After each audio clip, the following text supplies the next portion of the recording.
చిత్రవదకు స్వాగతం మిత్రులారా. నాకు ఒక ఆయన ఈమెయిల్ చేశారండి. ఆయన మీద కేసు ఫైల్ అయ్యి 7 సంవత్సరాలు దాటింది ఇప్పటివరకు.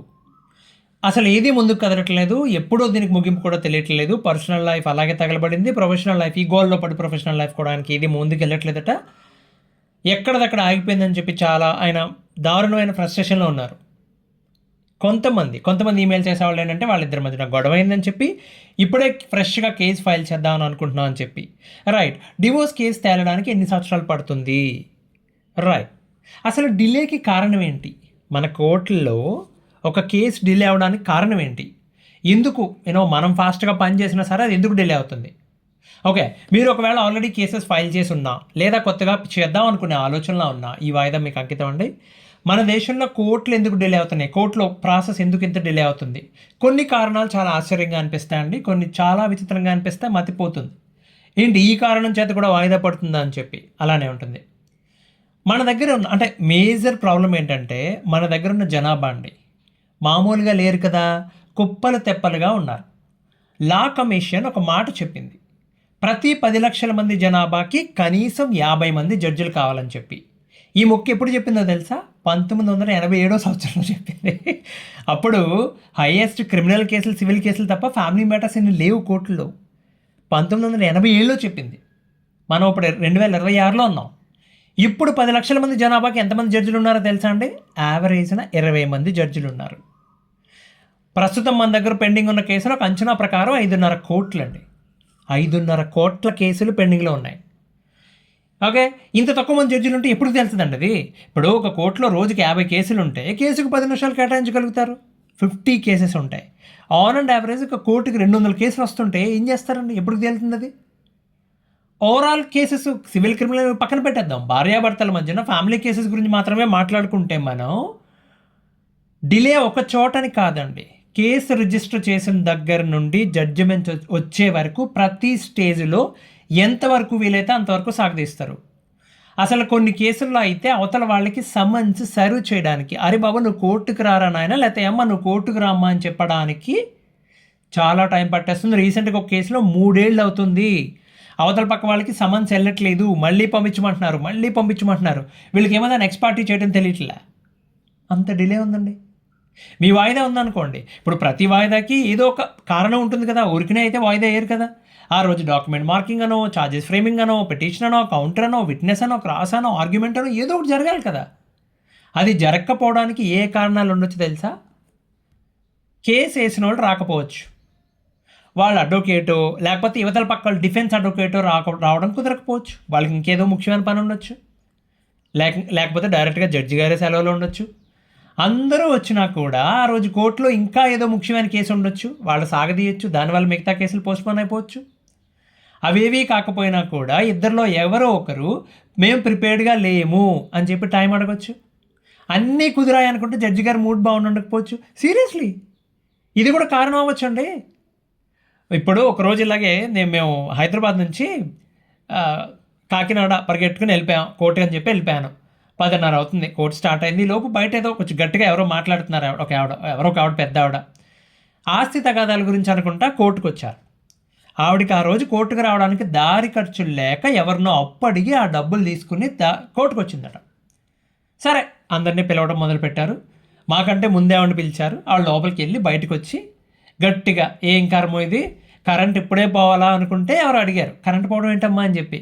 కరెంటు పోయిందంటండి, కాబట్టి కేసు ఇవాళ చూడడం కుదరదు, వాయిదా ఇస్తున్నాం అని చెప్పి వెళ్ళిపోయింది ఆవిడ. అంటే చదువు లేకపోయినా, గట్టిగా మాట్లాడలేకపోయినా ఇలా ఏదో వంక చెబుతారనమాట. వాళ్ళ లాయర్కి ఏ పని ఉంటుంది, కరెంట్ లేదని అబద్ధం చెప్పాడు ఆయన. అదే కరెంట్ లేకపోవడం వల్ల కేసు నడవట్లేదని చెప్పి అబద్ధం చెప్పాడని చెప్పి నేను, నా పక్కన ఒక లెక్చరర్ ఒక ఆయన ఉన్నారు, ఆయన ఇద్దరు నవ్వుకున్నాం. తర్వాత 10 నిమిషాలకు మమ్మల్ని పిలిచారు లోపలికి. మాకు కూడా అదే కారణం చెప్పారు. అమ్మని ఏంటి కరెంట్ లేకపోతే కేసు కూడా చూడరా, మాకు అర్థం కాలేదు.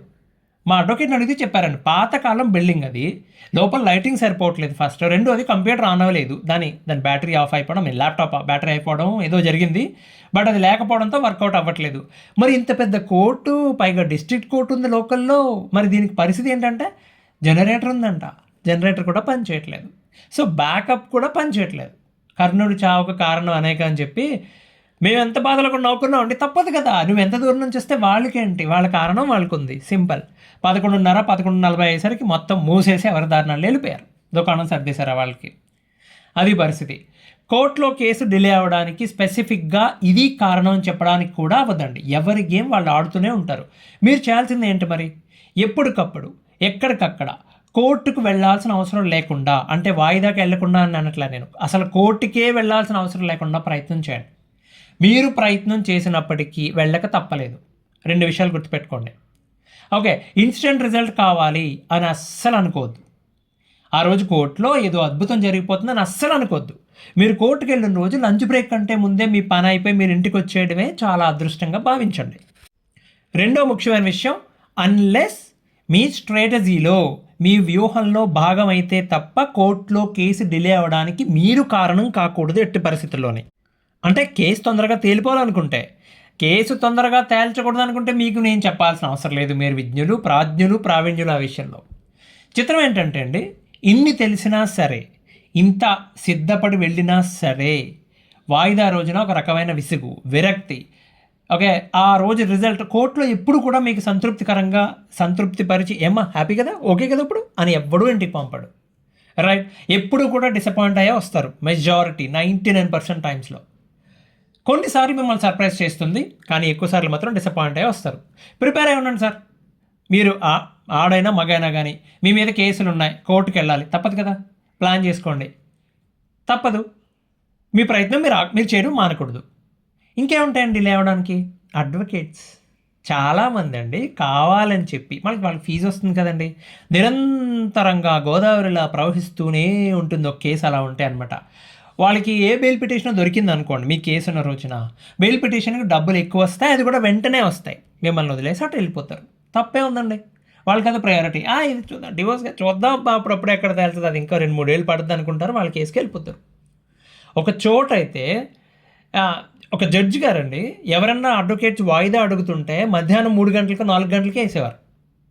ఓకే బాబు, 3 గంటల టైం ఉంది, 4 గంటల టైం ఉంది, ప్రిపేర్ అయ్యారా, ఇంకో రోజు ఎందుకు మళ్ళీని, నువ్వు సరైన కారణం చెప్పకుండా నేను వాయిదా ఇవ్వనని చెప్తా ఉంటే ఆ కోర్టులో అడ్వకేట్స్ అందరూ స్ట్రైక్ చేశారు, వాయిదా ఇవ్వట్లేదని చెప్పి. ఇట్లా ఉంటుందండి. ఇంకేం కారణాలు ఉంటాయి? మన దగ్గర ఇన్ఫ్రాస్ట్రక్చర్, మన సిస్టంలో జరిగే ప్రాసెస్ అప్డేట్ చేస్తామని చెప్పి. ప్రాబ్లం ఎక్కడంటే, ఒక కోర్టులో కేసెస్ తొందరగా తేలితే గవర్నమెంట్కి వచ్చే బెనిఫిట్ ఏంటి, వాళ్ళు ఆలోచించుకునేది అది ఏముంటుందండి. కోర్టు పాలసీస్, గవర్నెన్స్ ఇదంతా సెంట్రల్ గవర్నమెంట్ చూస్తుంది, కానీ ఇన్ఫ్రాస్ట్రక్చర్ అప్గ్రేడ్ చేయాల్సిన పని స్టేట్ గవర్నమెంట్ది. డబ్బులు వాళ్ళే పెట్టాలి బడ్జెట్లో, వాళ్ళు పెట్టరు, దాన్ని అప్గ్రేడ్ చేయరు. ఓకే, ఇంకా చాలా చోట్ల డిజిటలైజేషన్ జరగలేదు, మాన్యువల్ రికార్డ్స్ అన్ని పేపర్ వర్క్ జరుగుతూనే ఉంటుంది. ఒక కోర్టు నుంచి ఇంకో కోర్టుకి ఒక డాక్యుమెంట్ వెళ్ళాలంటే అబ్బో పెద్ద ప్రాసెస్, అది పెద్ద ప్రహసనం అది. అవి అంతవరకు ఎందుకండి, ఇప్పుడు బయట కోర్టులో మీ పేరు పిలుస్తూ ఉంటారు, ఓకే లోపల, ఓకే అది ఎలా ఉంటుందంటే, ఎక్కడో లోపల బెంచ్ మీద నుండి ఎవరో పేరు పిలుస్తారండి. ఆ శబ్దం ఎక్కడ బ్రేక్ అవ్వకుండా గాలి ద్వారా ప్రయాణం చేసి అక్కడ ప్యూన్ గారి కర్ణబేరికి చేరి ఆయన గళం విప్పి మీ పేరు పలికితే అది వినబడి మీరు పరిగెత్తుకుని లోపలికి వెళ్ళాలి. అక్కడ శ్రీహరి, శ్రీనివాస్, శ్రీకాంత్, శ్రీదేవి అన్నీ ఒకలాగే పలుకుతాడు ఆయన. అప్పుడెప్పుడో అల్లూరు సీతారామరాజు రోజుల్లో బ్రిటిష్ వాళ్ళు పెట్టిన పోలీస్ స్టేషన్ మీద దాడి చేసినప్పుడు అండి, ఎవరన్నా వస్తున్నారో లేదో తెలుసుకోవడానికి చెట్ల మీద కూర్చొని ఓ అని అరుచుకుంటూ ఉండేవారట. అట్లా ఉంది వీళ్ళ పరిస్థితి. డిజిటల్ బోర్డు పెట్టి దాని మీద కేసు నెంబర్ వేయచ్చు కదండి, పేరు డిస్ప్లే చేయొచ్చు కదా, చిన్న వాయిస్ ఎక్కడ పెడితే హాల్లో వినబడి వెళ్తారు కదా, లేదు, అలా లోపల ఏదో గారెడీ జరుగుతున్నట్టు తలుపు దగ్గర నిలబడి పిచ్చి నా కొడుకులో ఏదో చూస్తూ ఉంటారు. అది పరిస్థితి. రైట్, ఇంకేముండొచ్చు కారణాలు? జడ్జి అందుబాటులో లేరంటారు, ట్రైనింగ్కి వెళ్ళారంటారు, 40 రోజులు సెలవు పెట్టి వేరే దేశం వెళ్ళారంటారు, ట్రాన్స్ఫర్ అవుతున్నారంటారు. ఒక కేసులో అండి ఫైనల్ ఆర్గ్యుమెంట్స్ కూడా అయిపోయాయి, జడ్జిమెంట్ మాత్రమే పెండింగ్, నెక్స్ట్ వీక్లో ఇచ్చేస్తామని చెప్పి ఆయన 3 వారాలు పోస్ట్పోన్ చేశారు. జడ్జి ట్రాన్స్ఫర్ అవుతున్నారని చెప్పి జడ్జిమెంట్ ఇవ్వకుండా వెళ్ళిపోయారు. కొత్త జడ్జి వచ్చారు, డాక్యుమెంట్ మిస్ అయిందని, ఈయన ట్రైనింగ్కి వెళ్ళాడని, ఇప్పటికీ 9 నెలలు పట్టింది, ఇంకా జడ్జిమెంట్ ఇవ్వాల. ఆర్గ్యుమెంట్ అయిపోయిన కేసులో ఇంకా జడ్జిమెంట్ ఇవ్వాల. ఇమాజిన్ చేసుకోండి ఎలా ఉంటుందో. ద కైండ్ ఆఫ్ ప్రెషర్, వాళ్ళు పడుతున్న మానసిక వేదన చాలా దారుణంగా ఉంటుంది. ఏం జరుగుతుందో తెలియదు, రిజల్ట్ వస్తుంది. ఒకవేళ ఇక్కడ రిజల్ట్ వచ్చి వీళ్ళకి ఏమైనా బాగోకపోతే వీళ్ళు ఏ హైకోర్టుకు వెళ్ళినా వెళ్ళొచ్చు కదా, ఈలోపు 9 నెలల టైం అయిపోయింది. రైట్, ఇంకో కేసులో మ్యూచువల్ డివోర్స్ అండి, ఇద్దరు ఒప్పుకున్నారు, ఇద్దరు ఓకే అన్నారు, లెక్క ప్రకారం 1-2 నెలలు ఇచ్చేస్తారని చెప్తున్నారు డివోర్స్. ఎక్కడండి, సంవత్సరం దాటిపోయింది ఇంకా రావట్లేదు వాళ్ళకి. రైట్. కొన్ని కేసెస్లోనేమో కౌన్సిలింగ్ అని చెప్పి ఎవరో మధ్యవర్తిని పెట్టి కౌన్సిలింగ్ అని చెప్తారు. వీళ్ళేమో భార్యాభర్తల్లో ఒకళ్ళు వస్తే రెండో వాళ్ళు రారు, ఇద్దరు వచ్చిన రోజు నాడు కౌన్సిలర్ రారు, ఒకవేళ ముగ్గురు వస్తే దెబ్బలాడుకుని చేస్తారు అక్కడ, ఆయన ఉందప్ప మాట్లాడరు. వీళ్ళేమి ఏళ్ల తరబడి జరుగుతూనే ఉంటుంది. మరి ఎంత టైం పడుతుందండి? ఒక కోర్టు కేసు తేలడానికి ఎంత టైం పడుతుంది? ఎవ్వరూ చెప్పలేని విషయం. ఎందుకంటే ఇద్దరిలో ఏ ఒక్కరు సాగదీద్దాం అనుకున్నా, ఏ ఒక్కరు ఇగ్నోర్ చేద్దాం అనుకున్నా కూడా ఆ కేసు నిరంతరం సాగదీస్తూనే ఉండొచ్చు. సో మీరు ఆల్రెడీ కేసులు ఫైల్ చేసి ఉన్నట్లయితే వాటి దారిన అవి నడుస్తాయి. మీ ప్రొఫెషనల్ లైఫ్ని, మీ ఆరోగ్యాన్ని రెండింటిని జాగ్రత్తగా కాపాడుకోండి. ఒకవేళ ఇంకా కేసు ఫైల్ చేయలేదు, చేద్దాం అనుకుంటున్నారు, కేసుకు ముందే అంటే కోర్టుకు వెళ్ళడానికి ముందే విశ్వ ప్రయత్నం చేయండి. మీరు మాట్లాడి కలిసిపోతారో మాట్లాడుకుని విడిపోతారో మీ ఇష్టం, కానీ ప్రయత్నం మాత్రం గట్టిగా ఉండాలి. నాకు కోటి ఇస్తే సంతకం పెడతాను, అదేంటిది? నువ్వు సంతకం పెడితే ₹1,00,00,000 వచ్చి పడాలి, నువ్వు ఆ స్థితిలో ఉండాలి. అంతే తప్పితే ఎవడో డబ్బులు ఇస్తే సంతకం పెడతానటువంటి. మీరు వార్తల్లో చూసే ఉంటారు, ఒక అబ్బాయి తన భార్య బంగారం తన దగ్గరే ఉంచుకుని డివోర్స్ ఫైనల్ అయిపోయిన తర్వాత ఆ రోజు కోర్టులో ఇస్తా అని చెప్పాడట. వీళ్ళు అన్నీ ఒప్పుకున్నారు, మ్యూచువల్ అగ్రిమెంట్ రాశారు, ఓకే అండి. ఏమంటే 35 తులాల బంగారం ఆయన దగ్గర పెట్టుకుని సంతకం పెట్టించుకుని లోపలికి వెళ్ళి వచ్చి జడ్జి ముందు ఒప్పుకుని ఎస్ మాకు ఇష్టమే అని చెప్పి బయటకు వచ్చిన తర్వాత 15 తులాలు ఇచ్చాడట. మిగిలిన 20 తులాలు ఖర్చు అయిపోయినాయని చెప్తున్నారట. వాళ్ళకి ఉక్రోషం పట్టలేక వాళ్ళని ఎవరో మనిషిని తీసుకొచ్చి అతను భర్తను కొట్టించారు. వాడు కాలు ఇరిగిపోయింది, కంప్లీట్గా ఇరిగిపోయింది. ఆ కాలు విరిగిపోయింది. వాడు ఫిజికల్లీ హ్యాండిక్యాప్ అయిపోయాడు. వీళ్ళకి జైలు శిక్ష పడింది. కోర్టులో జైలుకి వెళ్ళారు, ఇంకా శిక్ష పడలేదు, జైలుకి వెళ్ళారు. ఎవరికి ఉపయోగం ఉండదు దీనివల్ల, రైట్? దారుణాతి దారుణం కదా అసలు. కాబట్టి వాన రాకడా, ప్రాణం పోకడా, వీటితో పాటు కోర్టులో జడ్జిమెంట్ రాకడా, ఇది కూడా ఎప్పుడు జరుగుతుందో చెప్పడం కష్టం. రేపే వచ్చేయచ్చు, ఇంకో 5 ఏళ్ళు టైం పట్టొచ్చు, చెప్పలేం. కాబట్టి అనవసరంగా బలైపోకండి. తేల్చుకునేది ఏదో బయట తేల్చుకోండి, కోర్టులో కాదండి. ఇంకో వాయిదాలో మళ్ళీ కలుద్దాం. అంతవరకు సెలవు. ధన్యవాదాలు.